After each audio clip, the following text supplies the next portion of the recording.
game is over. With a shot blocked. Eberle in front for Schwartz. They score! Hey, hey! What do you say? Ground early. Now the cross out to Noor. What a save by Fry! Seattle sports fans, what's going on? Long time no see. We're back. Finally, it has been a long, we'll call it off season for us, as we both kind of took a break a little while from doing some episodes, but we're back. We're excited to be back. As always, that Kraken fan here with my co-host, Seattle Sports Season. We're going to be doing a little bit of a different format with the episodes moving on forward. We got a lot of feedback, and we're thinking a lot about it, and weren't loving that our episodes were coming out at 50 plus minutes, sometimes up to an hour and 20 minutes for some episodes. And we're just seeing that a lot of people really weren't listening to the whole episode or didn't have time to. So we're going to work on shortening those episodes. And to do that, we're going to start putting out more episodes for you guys per week, but we're going to cover one team per episode. So just the Seahawks, just the Mariners, just the Kraken. Maybe if there's just a little bit of news, we'll mix it up a little bit. But for the most part, that's going to be the plan moving on forward. With that being said, today we're going to talk about the Mariners for our return episode as we're coming up to the last couple of series until the playoffs start, until October MLB baseball starts. But before we get too far into things, I'll be Paul and my co-host here, Seattle Sports Season. How you doing? Good to be back. Good to start talking about Seattle sports again. Yes, sir. Yes. Yeah, it was partially my fault. I went home for the summer and I just don't have the necessary equipment there to really record anything. So good to be back. Good to be back here at school and excited to be back and talking about Seattle sports. And what better time to start than right now with the Seahawks just starting up and the Mariners right in the mix of a playoff, trying to clinch a playoff berth, and the Kraken start games here, preseason games, in about 2 weeks, and the Sounders just took a huge cup for the first time in 3 years and for the first time in franchise history. So it's definitely great to be back, and I'm excited to talk again. Absolutely. And it's been, Seattle sports things are obviously starting to pile up. We're approaching probably the busiest time of year for Seattle sports is hopefully, if all goes well, Mariners will begin to October baseball. You'll have the Kraken starting up preseason soon. The Seahawks season will be well underway. The Sounders doing their stuff, and obviously they're on a pretty hot streak last couple of weeks. They've been really fun to watch, but we'll talk about them another time. But let's talk about the Mariners. We're coming up to playoff baseball soon. The Mariners currently hold the last place in the AL wildcard, being a few games back of 3.5 games back of the Red Sox and 4 games back of the Yankees, and then a couple of games back of the Astros. I want to say it's 4 games right now. Nope. After the Astros lost today, and we are now 1.5 games back. If we win tonight, we will be 1 game back of the Astros. Oh, I'm looking at the wrong list. Yep, you were right. Okay, so where are you seeing this Mariners team? Obviously, since the trade deadline, we've had what I would say is a much more improved lineup, but at times we've seen this lineup not been able to pull through against teams where it feel like they should be curb stomping them and should be pulling through, especially when you got players like Cal sitting at 53 home runs right now. You add on players like Josh Naylor, you bring back Eugenio Suarez, you get Caleb Ferguson. So where are you seeing the state of this team right now, where it's at, where they could be going in terms of the division race and the wild card race? So I'm pulling up this poll I posted on my page a few days ago.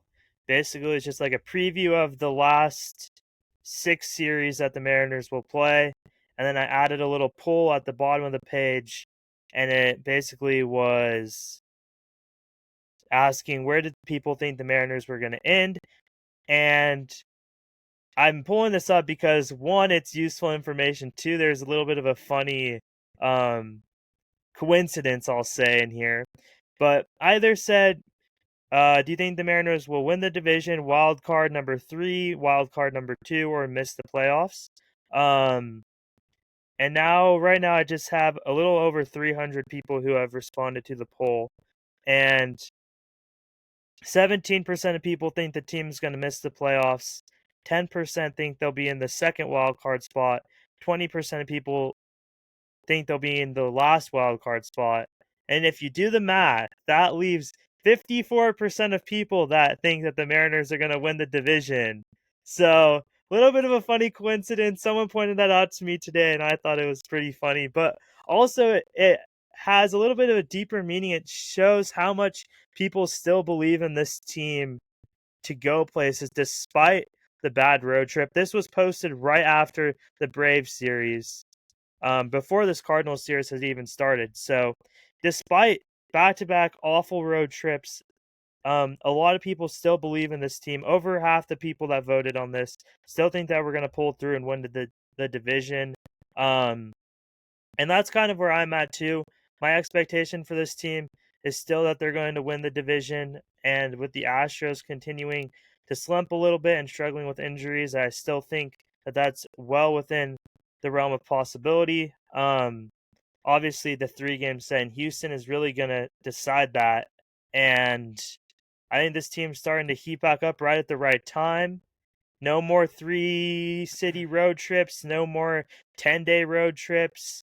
The Mariners just have one road trip left, and that's just 6 games, 3 in Kansas City and 3 in Houston, which is a huge 6 games, but you don't even have to go to the East Coast for that. And I think that this team is really going to give us a lot of fun games in the next few weeks, and then they're going to get the job done and get us into October. So what do you think? What are your thoughts about the Mariners, and where do you think they're going to finish?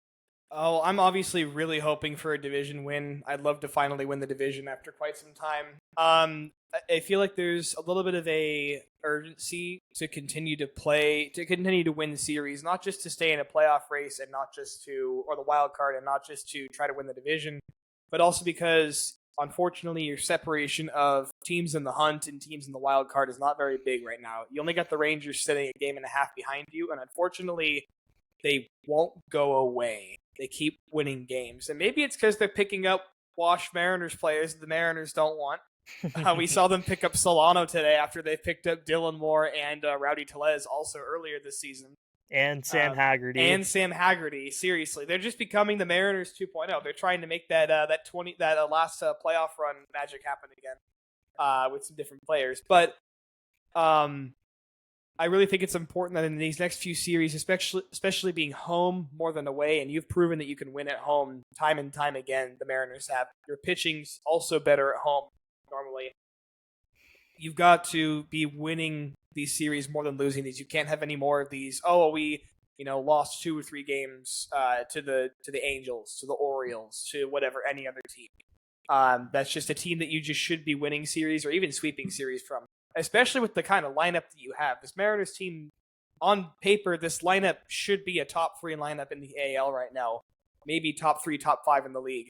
There's so many good players in here and so much talent. And when you also throw onto there the fact that you have both Suarez and Raleigh on this team, both players who were in the top couple of players for home runs in this season, you got so much offensive firepower here. I will say one concern of mine is that I was really hoping that the starting rotation would kind of lock in and clean up after some struggles with some injuries and such in this season.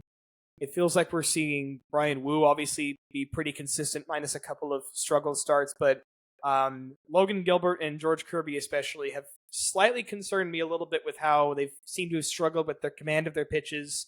And just really being able to go out there and give good, consistent starts through even just 4 innings. So I was really hoping that come playoff time, in the couple of series that we have left, they can figure that out. They can get a hold of whatever's just going on with them, especially even Kirby tonight. And tonight's game has just been a little bit bumpy tonight. Lots of walks. You were saying to me before the show, no one's really swinging and missing on his pitches. He's not faking anybody out recently or tonight. But yeah, the bullpen's doing fine. Obviously, a couple of issues that we've had, but I'm fairly satisfied with how the bullpen's been performing. Munoz and Brash seem to have slid back into a little bit of a consistent, locked-in state of mind. And really, the Mariners have a habit of taking mediocre and bad pitchers and making them great. I think Pete Woodworth and the rest of the pitching staff has done a phenomenal job the last couple of seasons with that. And I trust them to figure things out with the starting rotation and with whatever issues we may have arise. Hopefully not with the bullpen. So I'm fairly optimistic. I really, really, really want to win that division. But really, I just want to see the Mariners back in October baseball. I miss the vibes. Very, very similar to when the Kraken made the playoffs a couple of years ago. The vibes of just being like, we're here. I can't believe we're here, but we are. And let's go make a splash. So. Yeah, and you really need. I'm really curious to see what they do with the starting pitching if they do make it to October, especially if you're in a wild card series. Who that 1, 2, 3 is? Obviously, Brian Woo's going to be your first, and I'd assume Logan Gilbert's your second. And I'm assuming Bryce Miller would be moved to the pen. But between Kirby and Castillo right now, it's kind of pick your poison, especially Castillo, who's been struggling a lot since the All-Star break. Kirby had his injury since coming back. We've seen glimpses of him. We saw him go 6 scoreless. We saw him have that 7 scoreless against the Angels, where he set his career high in Ks. But we really haven't seen the consistency from George Kirby that we've come to expect. And you can see that in his ERA that's now sitting above 4.5. And he just can't miss bats. He can't put people away. His command seems to be a little bit off. I think that was intentional. He talked about how he wanted to be kind of more in the zone, more out of the zone, trying to get people to chase more. It's been a problem throughout his entire career is getting whiffs. And when you're not missing bats, it's really hard to limit that hard contact. So I'll be curious to see what they do. I think that they would lean towards Luis Castillo over George Kirby. That's my personal take. I think that they trust the experience of Luis Castillo to really just be able to go out, and even if you give Castillo 4 innings and then you bring in Miller for 3 innings out of the pen, I think that would work really well. I think Kirby probably translates to the pen a little more than Castillo does just because of the velo. We also saw Kirby in the pen when they were in 2022. Granted, that's when Kirby was a really young pitcher. He didn't really have the arm stretched out that he does now. But if it was up to me and what I thought they were going to do, I think they'll probably lean towards Woo, Gilbert, Castillo. I feel like that's probably the best option you're going to have. I like what you said about picking the experience over. I like what you said about picking Castillo's experience. I would probably go with him over Kirby for those reasons. I also feel like Kirby's obviously started the year a little bit later with his injury, but I feel like he hasn't quite found a rhythm at all this season. I feel like he's good for 2 games at most, and then he's got a struggle of a game. Castillo, at least at times this year, has had long spurts of starts where he's played really, really well. And he still sits third on the team for his ERA, sitting at 3.85. And he has the second most innings pitched on the team behind Brian Woo. So part of that obviously goes to Logan Gilbert being out for some time, Kirby, Miller. Obviously, Evans and Hancock were making some starts as well. But he's been there throughout the whole year. He's been fairly consistent, minus the last couple of starts that he's had.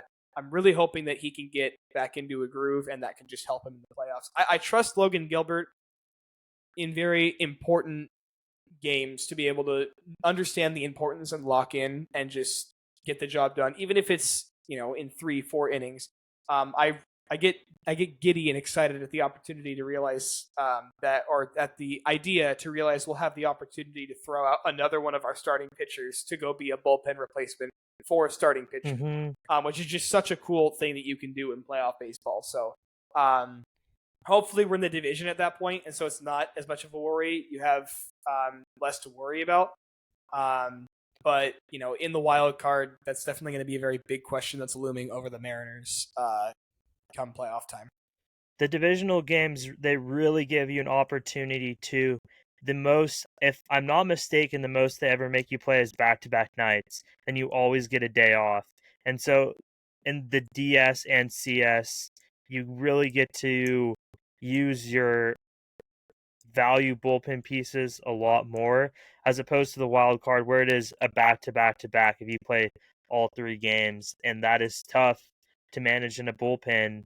Because obviously Munoz can go 3 days, but you probably don't want him to go 3 days just to see what he looks like. I don't think he's went 3 days more than once this whole entire season, and you don't want that to happen during the playoffs.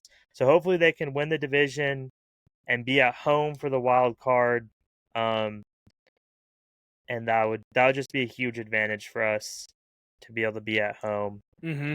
Yeah, I agree.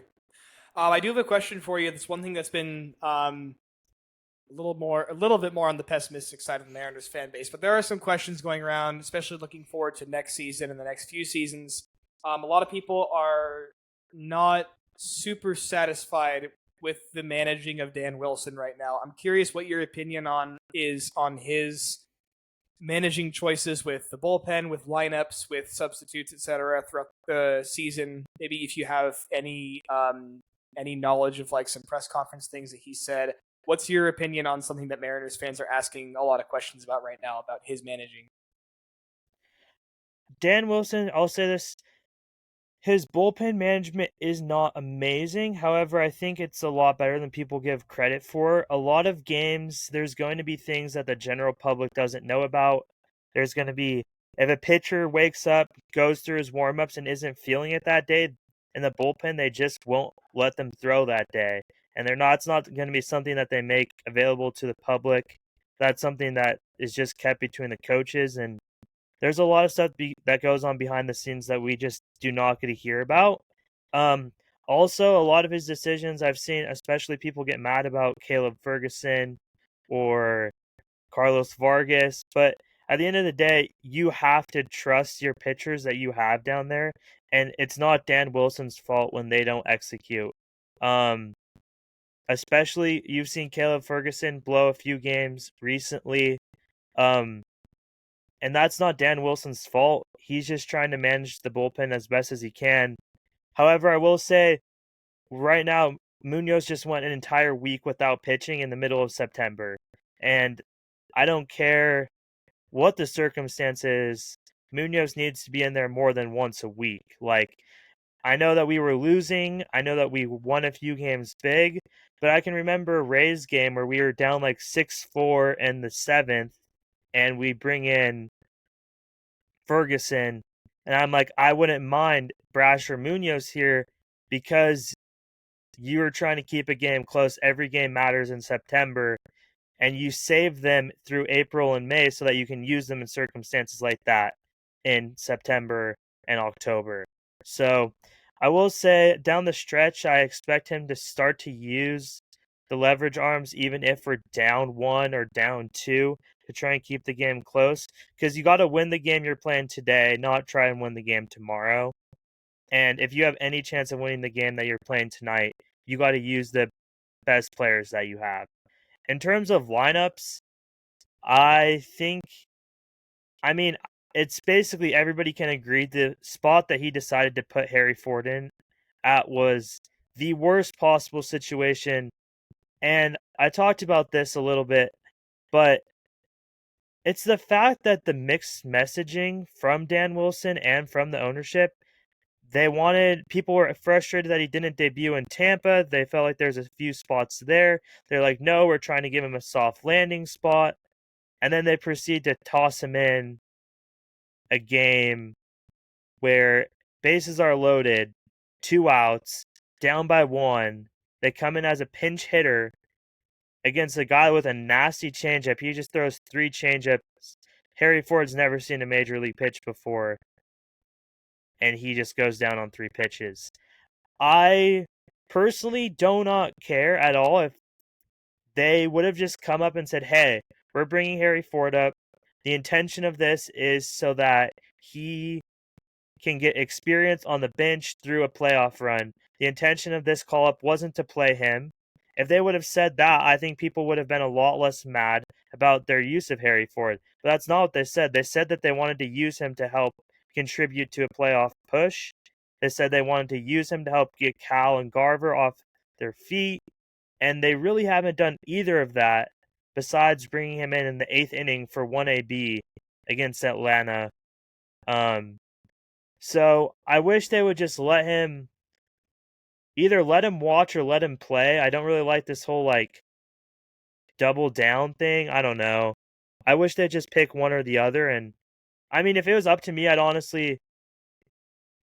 not a huge Mitch Garver fan, but he is serviceable against lefties and you are paying him. And I'd be perfectly fine if they just use Harry Ford to sit on the bench and as a just in case type of piece later in games if you want to pinch hit. And then bring him in as a defensive replacement. That's perfectly fine. And then prepare him to be a full-time-ish player next season. Just the messaging has been so all over the place that I think it's been frustrating for a lot of fans. And that kind of comes back to Dan Wilson and just it's his decisions on when people get into the game and when they don't. And I have not liked how he's managed, especially Harry Ford. And I have not liked how he's managed Cole Young recently as well. Cole Young has not been seeing the field as much as I would like him to be. Yeah, I feel like this season we've seen a little bit of a mishandling of especially prospects. Yeah. I feel like each prospect that's played, or even just people who get called up like Leo Rivas too, is just like we're not seeing much of them, and it feels like a jerk move to, like you said, not play Cole Young pretty much at all. I don't know. It feels like it's been such a big mishandling this year of the prospects, which frustrates me. I agree with what you say about the bullpen. My only, I think, frustration I'll say is that I feel like there's been a couple of scenarios where we've had some opportunities to win, being down by a few, no more than 3 runs, or we've been up by 2 or 3, and he's thrown somebody out there. I'm like, listen, we know this pitcher has not been pitching well recently. I understand you want to trust your bullpen, but come on, we're in a scenario right now where we need to be winning games, and you're throwing out, I don't know, you're throwing out Vargas with a 2-run lead against another playoff team or something. Just for example, hypothetically. Other than that, I think he's done a fine job just trusting the bullpen in certain scenarios. I do think he needs to be using the leverage arms a little bit more. I definitely feel the frustration of you cannot let Munoz get cold on the bench, not pitching for a week and a half. He cannot just be used for just the same scenarios. He also has to know how to pitch when we're down by 2, when we're up by 5, whatever it is. You don't want to just throw him in the same scenario of, okay, we're up by 1 and we're tied, go, again and again and again.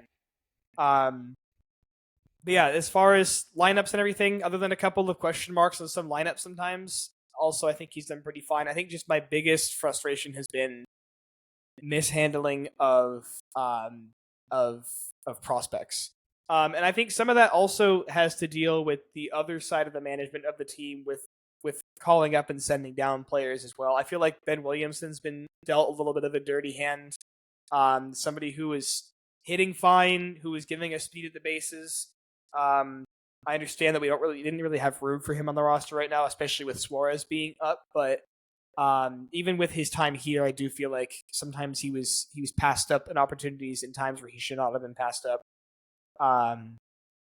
But yeah, I think that's my thoughts on Dan Wilson right now and his managing. Yeah, and one more thought about Munoz. It's just he threw 13 innings in April. Obviously, had a huge April. Then only threw 9 innings in May. Then he only threw 6 innings in the entire month of June. Then he threw 10 innings in July with the week off for the All-Star break.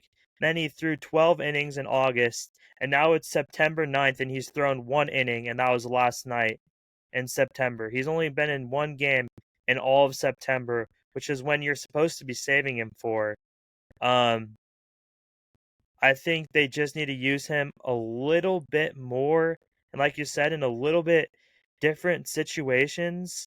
I understand he is approaching that like innings where he's typically maxed out around 60.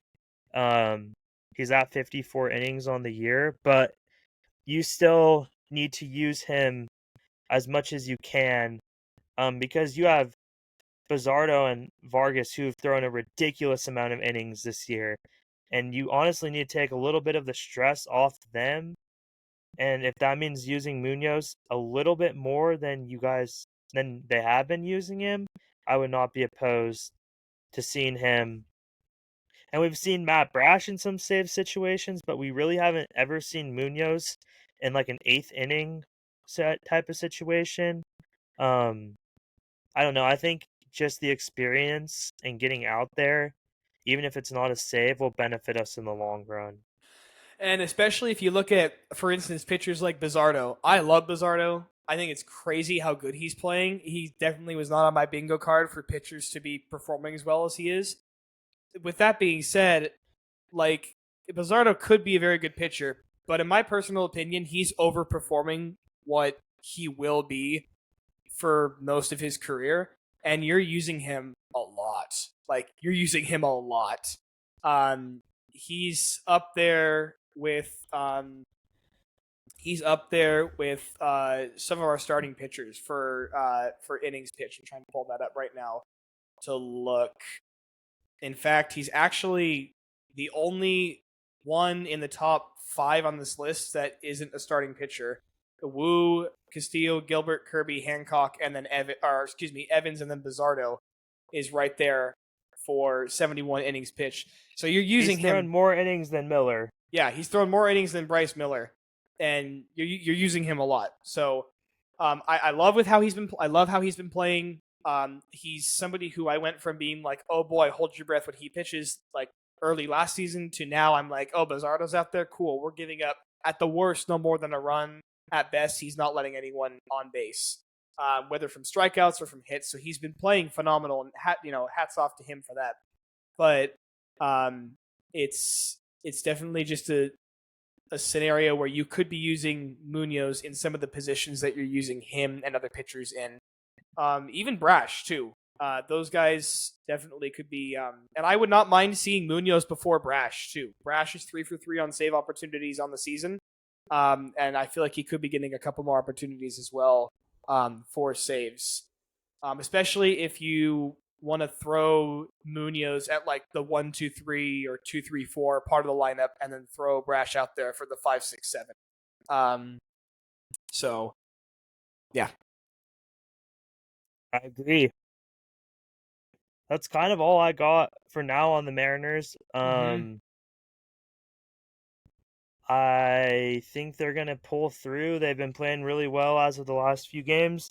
As we're recording this right now, they're up 5-3 against the Cardinals, and seem to be just back on the good vibes. So hopefully they can just keep pushing that. Astros lost today, and just keep the momentum going. My last thing I was going to say was the Mariners need to make sure this offseason that they pay Josh Naylor and bring him back. It is an absolute must. That must happen. Let me, on that note, right before we close this, let me pull up his splits as a Mariner. Mm-hmm.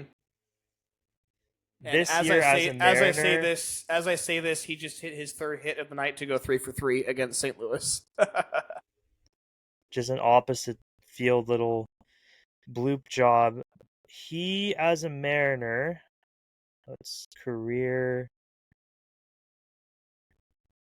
This year he's hit 268, had 8 home runs, has 14 stolen bases, OPS of 800. In T-Mobile Park, his splits are even a little more ridiculous. I don't know if MLB has that. No, they don't have the per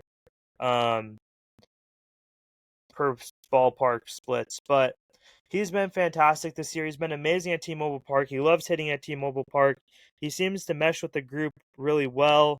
I see no reason why they shouldn't just give him the check for what he wants. He's first base in our minor league system and across the league is very, very sparse.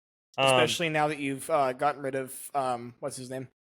Locklear. Without yeah. Locklear, you really have no other option for first base. You tried Solano this year. You have tried value options. They haven't really worked. So now that we've found a good first baseman, do not let him go. Pay him what he wants, and there's really no excuse. So get that done. Keep winning baseball games, and we'll see where this team is at come next week when we are recording again. Absolutely. Alrighty, that's perfect. We're ending right around that 30-minute mark that we wanted to. Please be sure to let us know, guys, what you think about us doing this new format. We're going to be hoping to get at least 2 episodes out per week, hopefully covering 2 different teams. If not more right now with the Mariners specifically as they try and lock down the playoff spot, and we have some stuff to talk about. So yeah, absolutely. But if you have any questions for us, any questions you'd like us to answer on the podcast, or any suggestions or anything, please be sure to reach out to us on Instagram, on YouTube. Reach out to us on our podcast page, the Seattle Sports Scene, or on our personal pages, That Kraken Fan or Seattle Sports Season. Thank you guys for listening, though. We appreciate the support. We're happy to be back and be giving you guys consistent episodes now. Always thank you for listening, and we'll see you in the next episode. Peace.